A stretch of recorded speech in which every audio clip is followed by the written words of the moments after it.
Welcome back to Elden World. Having survived the rotting heights of Stormvile Castle, we descend into something far worse. Liurnia of the Lakes. Imagine a majestic lake, but remove the beauty, add permanent fog, and fill the water with creatures that have distinct anger management issues.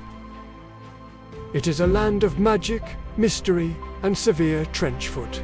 If you stay here too long, your boots will rot, and you will develop a deep hatred for crustaceans. Our goal today is simple. Cross the swamp without being sniped by a prawn. Let's see how long we last.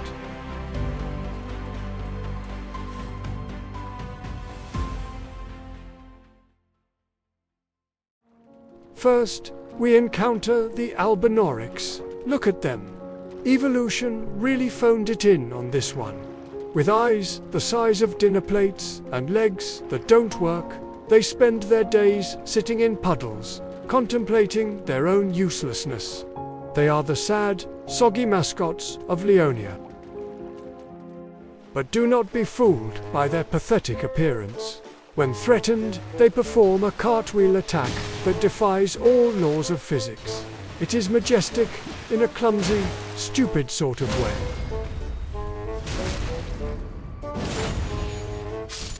Mostly, however, they exist to be farmed for runes. It's not murder if they look like walking dough balls. Proceed with the harvest. Excellent form, just clubbing the defenseless. But wait, nature holds a grudge. Oh dear, folded like a deck chair. That is what we call instant karma.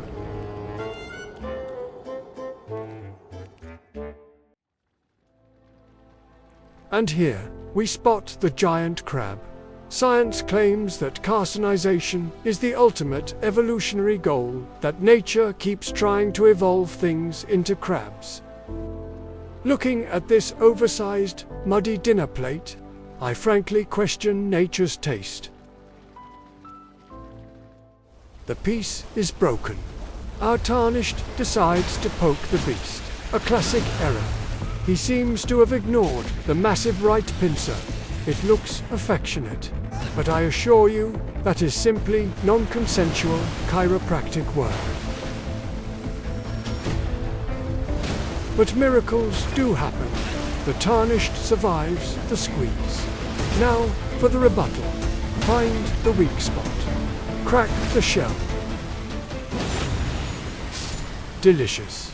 Tonight we dine on garlic butter and vengeance.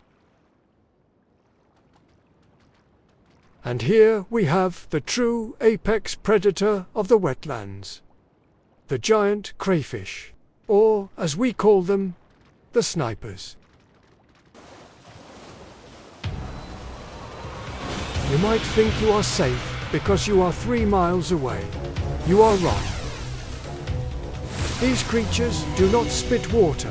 They fire pressurized fluid with the accuracy of a modern railgun.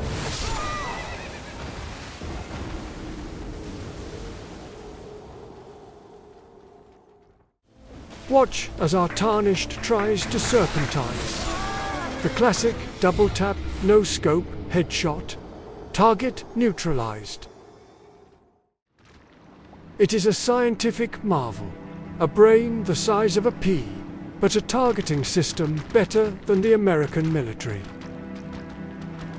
Avoid at all costs.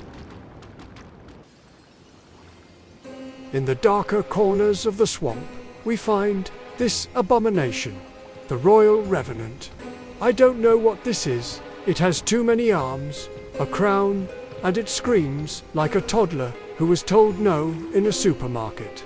It is pure, concentrated nightmare fuel.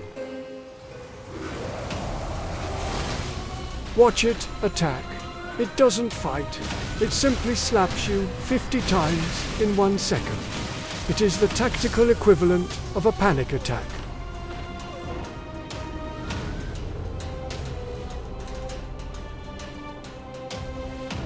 Fun fact, you can hurt them by casting a healing spell. Yes, really. They are so toxic that basic healthcare kills them instantly. Look at it now, stunned and defenseless. Our Tarnished takes this opportunity to display true chivalry, beating a paralyzed victim to death. Nature is beautiful.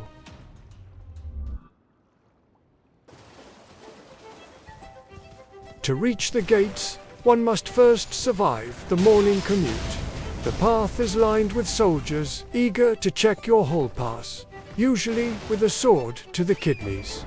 Observe the Tarnished's strategy. Denial. He simply refuses to acknowledge their existence. Excuse me, pardon me, coming through, just keep running. If you don't make eye contact, they legally cannot kill you. That is how physics works.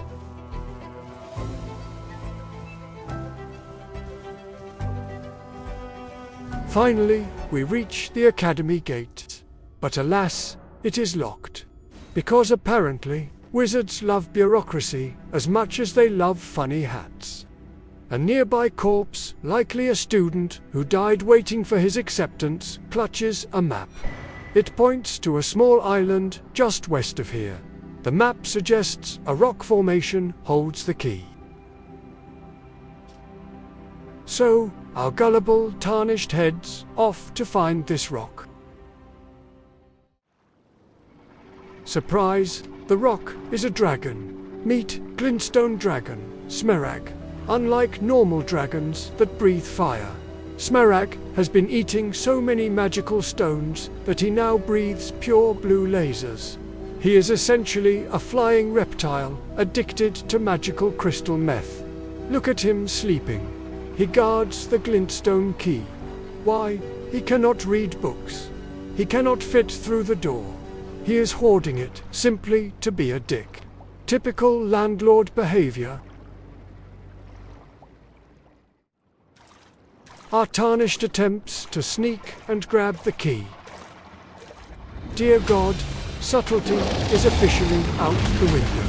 Panic mode engaged. He sprints, grabs the key. Oh my God. Why are you stopping? Move, you idiot. He summons the horse. Time to go, my friend. He takes a face full of magic fire, but he is still alive. Wait, why are you turning round?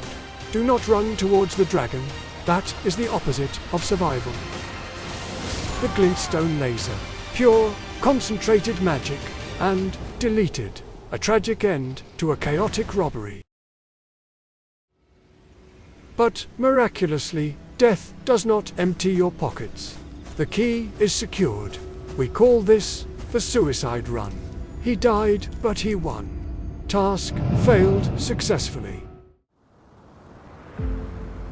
Looming ahead is the Academy of Raya Lucaria. A school for wizards who think wearing stone masks is high fashion and throwing pebbles is a martial art.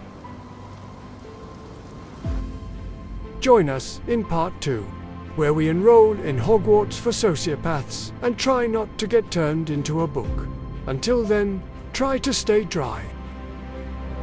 Oops, I almost forgot. Don't forget to like and subscribe. Thank you and goodbye.